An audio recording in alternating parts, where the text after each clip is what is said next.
ஸ்தோத்திரிக்கிறோம் ஆண்டவரை, ஸ்தோத்திரிக்கிற ராஜா. துதிகள் மத்தியில் வாசம் செய்கிறதான எங்கள் திரியேக தகப்பனே, கொடுத்த இந்த நாளுக்காக நன்றியோடு துதிக்கிற ஸ்தோத்திரிக்கிறோம். பேசுகிற வார்த்தைகள் உங்களுடைய வார்த்தைகளாக இருக்கட்டும். கர்த்தர் ஆசீர்வதிங்க அப்பா, ஸ்தோத்திரிக்கிறோம். நீங்கள் பெறுங்க, நாங்கள் சிறுகிறோம். இயேசு கிறிஸ்துவின் மூலம் ஜெபிக்கிறோம் ஜீவனுள்ள நல்ல பிதாவே, ஆமென். ஆண்டவருடைய பசு நாமத்துக்கு மகிமை உண்டாவதாக. தலைப்பு ஆதாமும் இயேசு கிறிஸ்துவும் என்ற தலைப்பில் தான் நம்ம பார்க்க போகிறோம். அதுக்கு ஆதார வசனம் 1 கொரிந்தியர் 15ஆம் அதிகாரம் 45வது வசனம். 1 கொரிந்தியர் 15ஆம் அதிகாரம் 45வது வசனம். அந்தப்படியே முந்தின மனுஷனாகிய ஆதாம் ஜீவாத்மாவானான் என்று எழுதியிருக்கிறது. பிந்தின ஆதாம் உயிர்ப்பிக்கிற ஆவியானவர். ஆமென். முந்தின ஆதாம் ஜீவாத்மாவானான், பிந்தின ஆதாம் உயிர்ப்பிக்கிற ஆவியானவர் என்று எழுதியிருக்கிறது. இப்போ 2 ஆதாமை பற்றி பார்க்க போகிறோம். முந்தின ஆதாம், பிந்தின ஆதாம். முதல்ல ஆதாமுடைய காரியத்தை நம்ம பார்க்கலாம். முந்தின ஆதாம் ஏதேன் தோட்டத்துக்கு வருவோம். அங்கே ஒரு கட்டளை கொடுக்கப்படுகிறது. ஏதேன் தோட்டத்தில் 2 மரங்களை பூமியிலிருந்து முளைக்க செய்கிறார். ஒன்று ஜீவ விருட்சம், 2வது நன்மை தீமை அறியத்தக்க ஒரு மரம், கனி. அந்த மரத்துல ஒரு கனி இருக்குது. ஒன்று ஜீவ விருட்சம் அதை சாப்பிட்டா சாவே கிடையாது, 2வது சாப்பிட்டா சாகவே சாவாய் என்று எழுதியிருக்கிறது. 1 சாப்பிட்டா சாவே கிடையாது, எப்பவுமே உயிரோடு இருக்கலான்ற மாதிரியும், 2வது சாப்பிட்டா அந்த கனியை சாப்பிட்டா சாகவே சாவாய் என்று எழுதியிருக்கிறது. அப்போ இந்த கட்டளையை ஆண்டவர் கொடுக்கிறார், கட்டளையாகவே கொடுக்கிறார். ஒரு கட்டளை கொடுக்கிறாரு.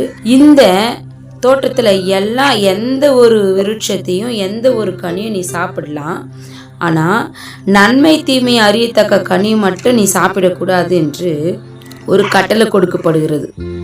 ஆனா எதை சாப்பிடக்கூடாது என்று சொல்றாங்களோ அதைத்தான் சாப்பிட்றாங்க. அவங்க மனைவி மூலியமா எல்லாருக்கும் நம்மளுக்கு தெரியும். இது அவங்க சாப்பிட்டு சர்பம் வஞ்சித்தது சாப்பிட சொல்லி சில கேள்விகள், சில இது நடக்குது 2 பேருக்கும். அதுக்கப்புறம் அவங்க பறித்து சாப்பிட்றத நம்ம பார்க்குறோம். அப்போது ஒரு கட்டளை கொடுத்துருக்குறாரு. ஆனால் அந்த கட்டளையை அந்த அம்மா என்ன பண்ணல, கேட்கல. அப்போ கீழ்ப்படியவில்லை என்று அதனால் என்ன நடந்துச்சு அப்படின்னு நம்ம வேதத்தின் மூலமாய் பார்க்கும் பொழுது, ஆதியாகமம் 3ஆம் அதிகாரத்தில் 8வது வசனம் சொல்லப்படுகிறது.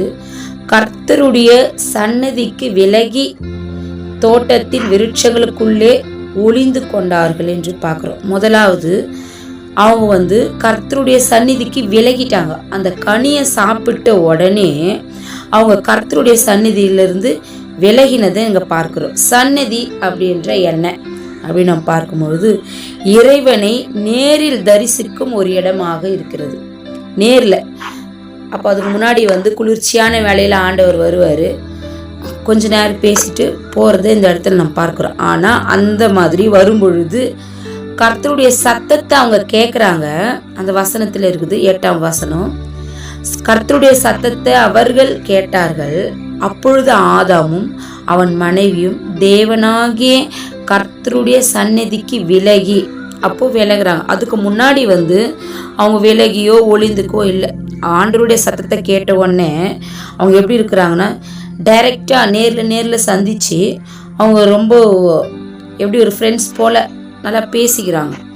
ஆனால் அந்த கனி சாப்பிட்டதுனால அவங்களால அவருடைய முகத்தை பார்க்கவே முடியல. நேரில் சந்திக்கிறதுக்கு அவர் பயந்து என்ன பண்ணுறாங்க, அவங்க 2 பேருமே விலகி போகிறத நம்ம பார்க்குறோம். ஃபஸ்ட்டு. 2வது 10வது வசனத்தில் நம்ம பார்க்கும் பொழுது பயம் வருது அவங்களுக்குள்ள.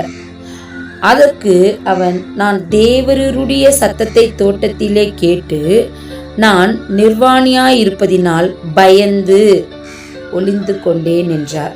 2வது அவங்களுக்குள்ள என்ன நடக்குதுன்னா, ஒரு பயம் வருது.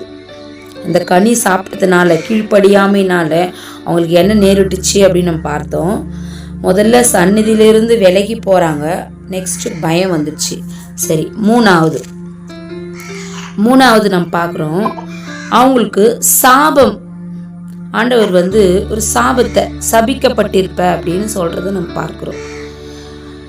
ஆதியாகமம் அதே அதிகாரத்துல 17வது வசனத்தை நம்ம பார்க்கலாம்.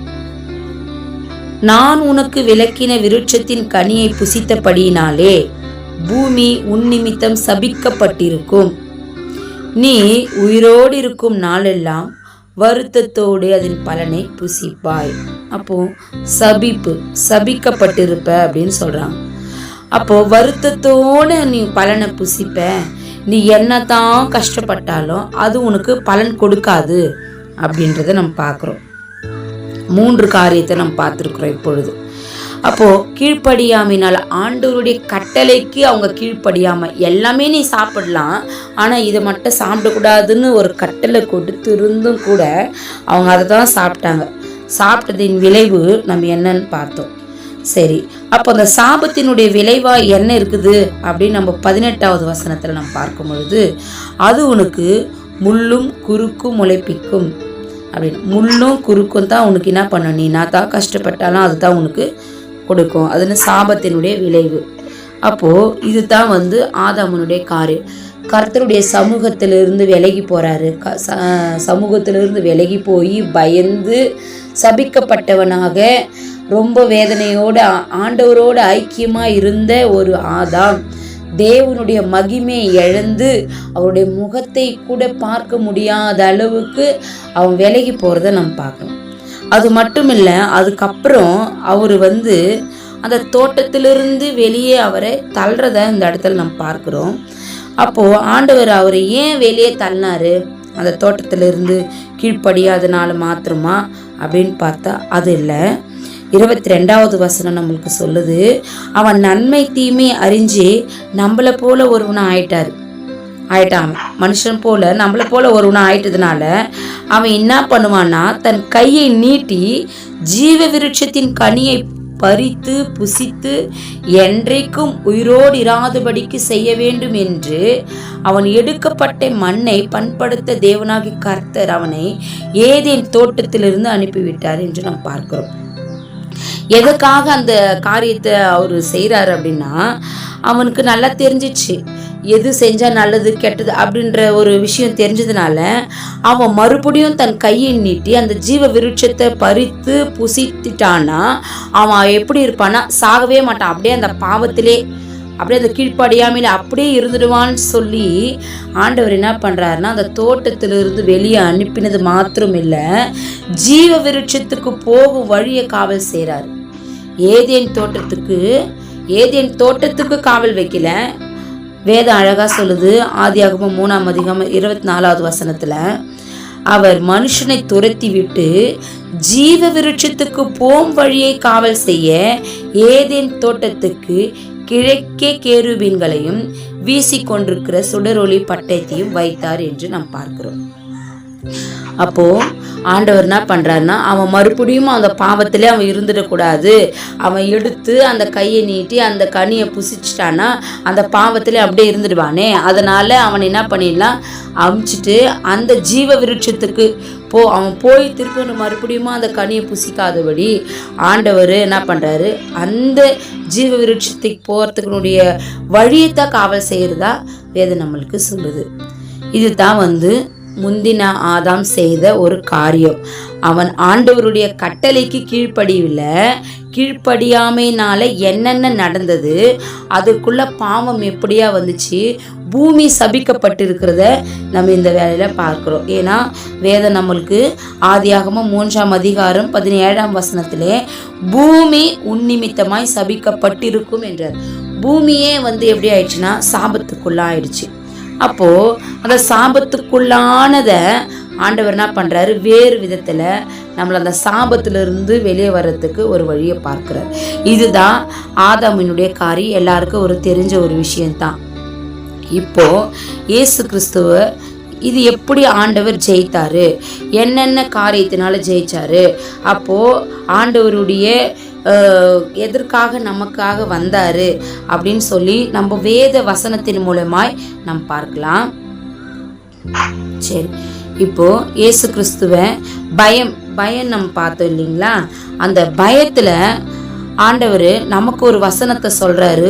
இயேசு கிறிஸ்து எதற்காக வந்தார்னா, ஆதாம் இழந்து போன காரியத்தை மீட்டு நமக்கு கொடுக்கும்படியாக, அந்த சமூகத்துல கர்த்தருடைய சந்நிதியிலே நம்ம போய் தரிசிக்கும்படியாக, அவன் கர்த்தருடைய சந்நிதிக்கு விலகி ஓடின காரியங்களை கர்த்தர் நம்மை ஆண்டவரை ஜெபத்தின் மூலமாக கர்த்தரை சந்திக்கும்படியாய் வந்திருக்கிறத நம்ம பார்க்கிறோம்.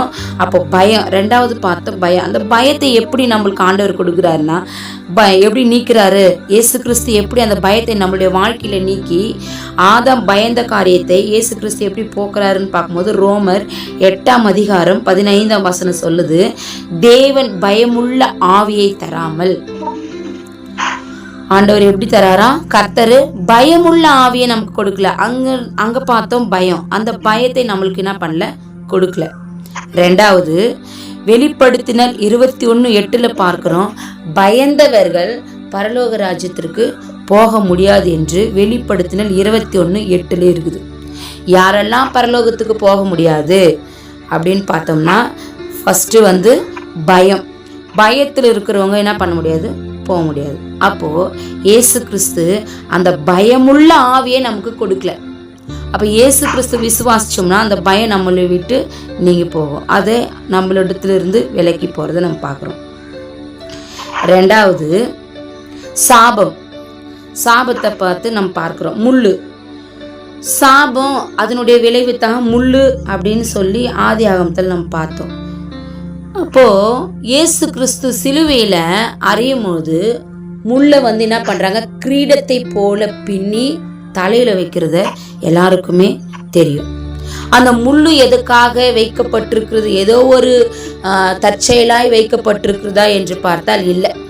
அந்த முள்ளு ஆதியாகமத்தில் அந்த ஏதேன் தோட்டத்திலிருந்து வெளியே வரும்போது ஆண்டவர் சொல்ற ஒரு காரியத்தான், நீ என்ன பண்ணாலும் முள்ளு தான் உனக்கு வரும், நீ சபிக்கப்பட்டிருப்ப. அந்த சாபத்தை போக்கும் வண்ணமாகத்தான் அந்த முள்ளு இயேசு கிறிஸ்துவ நெற்றியில வைக்கப்பட்டிருக்கிறது. அந்த முள்ளு அந்த சாபத்தினுடைய விளைவு. அந்த சாபத்தை போக்கும்படியாய் அவருடைய சிலுவையில அந்த முள்ளு என்ன பண்றாரு, ஆண்டவர் ஜெயிக்கிறது, அந்த சாபத்தை ஜெயிக்கிறத நம்ம பார்க்கிறோம்.